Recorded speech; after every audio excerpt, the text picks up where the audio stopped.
podcast, I jam out, whatever I'm doing, it's all right here. I don't have to say a word to anyone, and I just do my thing.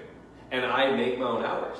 I mean, technically, I have to be there like within a time frame, but it's long. Like, so I'm scheduled 11 to like 2. That's what I'm scheduled. But I can show up at 10 and leave at 1. I can show up at 10:30, leave at 1:30. I can show up at 11:30, leave at 3. It's kind of like, as long as the job gets done, I'm good. So I do that during the day, and then head buster, obviously. I haven't had a weekend off in fucking 3 years, which is fucking terrible. It's terrible. It's terrible. All your friends are out Friday, Saturday night, and you're slanging tables. Hey, buddy, you need to get it together. I know.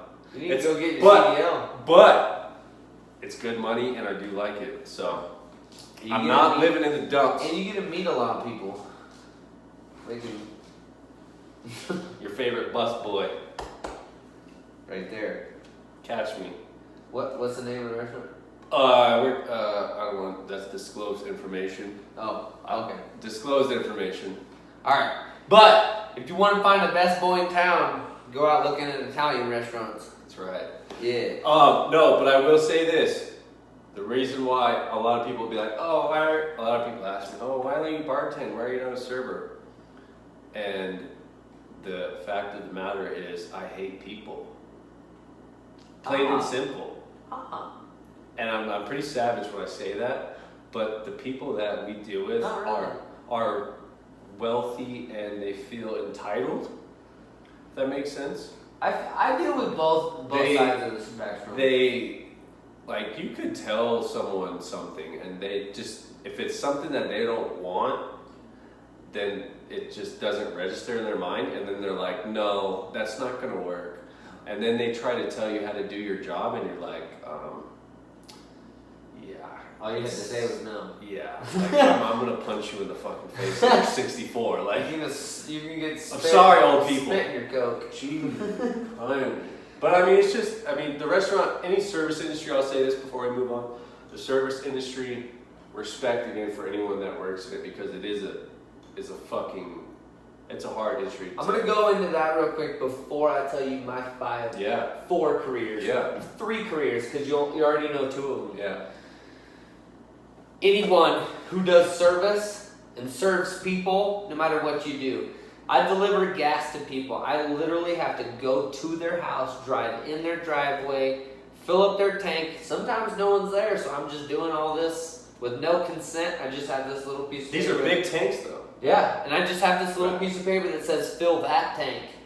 So, sometimes you run into crazy situations of pissed off customer, and same goes with waiters. Sometimes the kitchen fucks something up, and all of a sudden, everything is directed towards you. It's your fault, because you're the waiter. You should have known. That's a tough. Same with mechanics that you take your car to get serviced. If anything is wrong when you drive off that lot, you are furious. Yeah, it's pretty It's frustrating. not his fault. He's dealing with how many cars a day? Yeah. He fucks up once. And those people that like have to nitpick, those people that fuck up are the people that need to go to another planet. But they're the people that they're not serviced. They don't deal with it. They don't understand. It's terrible. They grew up with their parents paying for everything. And what's that dollar amount? Here you go, here's a credit card. Right. So my second job, after I was a hair sweeper, I worked at Maggiano's.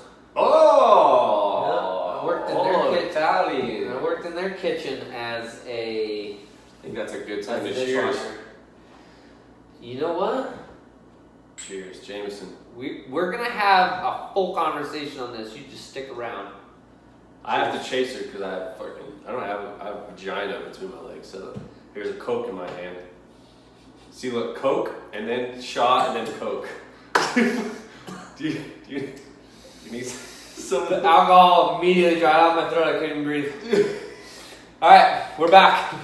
I'm here. I couldn't even breathe. That's it was why like gasping for air. It's like someone hit a napalm or What is that shit called? Vape? No. Something orange. What's the shit that the gas? Orange gas? Yeah, the stuff that kills people. Oh, Agent Orange. Oh, Agent Orange. Feels like I just had that shit in my esophagus. Well, there's mustard gas, there's Agent Orange, and then there's Zyklon B. Zyklon B, whoa. What's that? I never heard of that. Never heard of that? No. That's what they used in the gas chambers when they killed the Jews, was Zyklon B. Oh. I hate saying that, but. Still And then the mustard gas was the gas that they used in World War I in the trenches. That was the mustard gas. Yeah. Mustard gas still fucking people. Because they still have it. It's all fucking... It's locked away in these goddamn Cold War fucking big-ass metal tanks. Yeah, but they're not allowed to use it until the wrong person gets it. Which, how the fuck does that happen? But we won't get into that. Third job I had after Maggiano's. It's technically the same job I have now. So after I worked at the landscaping, the Maggiano's. Keep going, grab a beer. After I worked at Maggiano's, I got a job with my dad at this, I don't even know, it's like a farm / propane business. But I was 18, 19, I couldn't haul propane. I can't even drive a truck, you're too young. So, literally, I was wrestling alpacas and sheep and goats because I was literally working on like the farm part of the company. Dude, it's fucked up. My God. So like, that's kind of where I got... Farm Boy Anderson, come through. That's where I got my... Wait, is your last name changed now? No. It's Anderson. Okay, I was like, I feel like... Don't be crazy. I was like, shit, I don't know what has gone on. You're married now. Yes. We haven't even gotten into that. I don't even Nope, we will get into that. Shit! I don't even know if this guy has kids or not, honestly. You have a daughter. You have one daughter. You have a daughter. Yes. You have 5 kids. He has 6 kids. He's keeping it from everyone. No. He's keeping it from the world. I don't have that many kids. Okay, so I worked at the propane farm place. Right. For... Wrestling alpacas. Yeah, wrestling alpacas. Okay. You don't know, I'm going to go into something real quick. So, did you know that alpacas are put into like groups? So they don't... To survive? So they don't kill each other? To coincide. Yeah. So like all the girls are put together and the boys are put together. I didn't know that. But there's alpha males. So the males, if it's an alpha male and getting aggressive, you have to put them in their own cage. So the alpha male. Multiple cages. So there was the females, there was the males that don't give a shit. Right. And then there was an alpaca named Rex. And then there was another alpaca. He sounds scary. His name was Tyler. He doesn't sound scary. Nope. But Tyler was not very scary. So, Rex whooped Tyler's ass a couple times because there were times gates got left open and Rex was a feisty motherfucker. He'd bite you? Oh, dude, he'd bite you, spit at you. Teeth? He'd hump you. Big teeth? You know what the fucked up thing about male alpacas? Alpha males, they will try and bite the balls off the other males so they can't reproduce. Wow, don't say that. Dude, and I watched it happen! Multiple times Rex is trying to bite the other guys' balls off. So this is why I had to wrestle alpacas. There would be times where Rex is going crazy in that fucking pen. And you literally, because he weighs about the same as we do. They weigh about 120, 130 pounds. So, it's time. Right. You have to go grab that motherfucker and wrestle him out of the fucking pen. Fuck. And a couple of times, Rex wasn't having it, and he'd get away, and it'd piss you off so much, you'd just start throwing haymakers.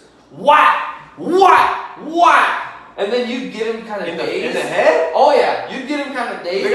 What about the neck? His neck's this fucking That's long. what I'm saying. You have the neck. His neck ain't doing shit to him. He's got so much muscle in that neck. Okay. No, hit him right in the face a couple times. Okay. He looks at you like, what the fuck? And then I grabbed him by like right at the base of his neck where you kind of have mobility in his body too. Not animal abuse. Sorry, PETA. But, yeah, we gotta but seriously, when you're in this situation, not it's either he bites off those guys' balls or you wrestle him the fuck out of the pen. You lose an alpaca's balls or you get hurt. I didn't get hurt. I threw down. Or you don't get hurt because you're a beast. Yeah. Okay. My guy. So I didn't know nothing about farming. I just knew that's probably not good, so we should probably get him out. So wrestling alpacas, that's got to be pretty intimidating though, because that animal is pretty big. It is the same size as you. It's like going against another human you know nothing about. You've seen those teeth though. Yeah, they can bite the fuck out of you. Strong? And they got 4 legs on the ground, not 2 like you do. Do they go up though? No, they kick forward. Oh. Their front legs kick forward. Like a giraffe. Yeah. Dude, giraffe. It's fucked up, dude. Low-key giraffes are deadly. But kick them and stomp the shit out of you. As far as that job goes, long story short, it was easy. There was a goat, got caught in baling twine at the fence where you had to get out there with your knife and save his life. That happened 1 or 2 times. I think it happened 2 or 3 times actually. Okay, it looked like you were cutting a goat's neck right there. Well, you gotta cut the rope and it's right there by his head. Oh, okay. He's all strangling. Well, you scared me. I thought you were cutting goats' necks and shit. I was about to say, bro. It happened twice. The goat literally, I don't know if it had baling. I just said not animal abuse. You know baling twine, cutting goats' that necks orange and shit. string that they use for baling twine? The twine. The orange string? Yeah. With so the he hair. had it wrapped around his head and around the fence. So it was all strangling him, he couldn't move his head. So I was all like, fuck, you're gonna die, I hope you don't die. No, it was on the back of his neck trying to cut the strings. We're not going into these details. I'm sorry. I'm not you scared me. I'm not hurting animals. That was my farm duty. So we're gonna cut straight to next job. I had to clarify that was animal abuse. 4th job. I was a landscaping material yard. Do you know what that is? Where you go to get picked up all the shit that the trucks wanted and you drove the forklift in the bed of the truck. Yeah. So like rock, gravel, mulch, whatever you need, I put it in the back of the truck. And how much they needed, you measure it out by the bucket. See, you know more already. Yeah. So I hit that job. I've been to Pioneer. And I had a shout out Pioneer. I didn't work there. I think it's 6th. I didn't work there, but 6th in Mississippi or something like that. And Pioneer is also in Franktown. Or 6th in. Or no, is it Parker? 6th in. Parker. There's one on Pioneer's in Parker. 6th in fucking Alameda or some shit. Anyways. That must have been frustrating though, because customers are telling you to do something and they do it and then they're all screaming. Biggest bad part. You ever break someone's truck bed? Biggest bad part. Hold on. No, I didn't. I watched it happen, but I didn't do it. I'm gonna tell you a couple stories. Who's interviewing who here? Hey, that's straight up. I'm telling all my stories. Hey, no, I'm gonna keep going though. So at this landscaping yard, there were 3 crazy incidences while I worked there. Number 1, we had, so you know like the Honda Ridgeline pickup trucks that have half a bed and they have that crease halfway down it? Yeah, well like that shield thing down the side. So loading those with a bucket that's bigger than the bed. Is kind of crazy. You have to go at the pile and turn right at the last second. So you get all the rock on one side of the bucket. So like when you go to dump, nothing's coming out of over here. It's all coming out of this side. And those were things you didn't understand until you fucked up. And you got a full load and started dumping it and the whole fucking shit is just dumping all over his tailgate. And then about the second, third time you do that, you're like, I should probably do that differently. Question. Because what you just said makes total sense, 100%. What I'm not visualizing is the truck's here, I guess, I don't know, here, right? You have to get sideways on it. So what side do you put the rock on when you dump it? You have is the empty bucket over the car, or is it over the bed, over the bed part of the truck? It's over the bed. So like, Right. so like I'll have a truck pull up right like this, Right. and my skid steer has to come catty corner. So my corner